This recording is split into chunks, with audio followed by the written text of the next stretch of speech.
Guys welcome to the Bigg Boss reality show season 7 house లోపలికి రైతు బిడ్డగా అడుగుపెట్టిన పల్లవి ప్రశాంత్ కి సెకండ్ వీక్ నామినేషన్ లో ఏ విధంగా కంటెస్టెంట్స్ నామినేట్ చేశారో అందరికీ తెలిసిందే.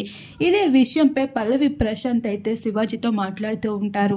సార్, నాకు జరిగిందంతా నేను మర్చిపోయాను, కాకపోతే ఆ అమ్మాయిని మాత్రం మర్చిపోను. బయటికి వెళ్ళాక కూడా నేను మాట్లాడను. తను నన్ను కుక్క అనేసింది. ఆ విషయమే నాకు ఇంకా బాధగా ఉంది. ఆ విషయం నుండి కోలుకోలేకపోతున్నాను సార్ అంటూ శివాజీ దగ్గర ఎంతగానో బాధపడుతూ పల్లవి ప్రశాంత్ అయితే ఉంటాడు.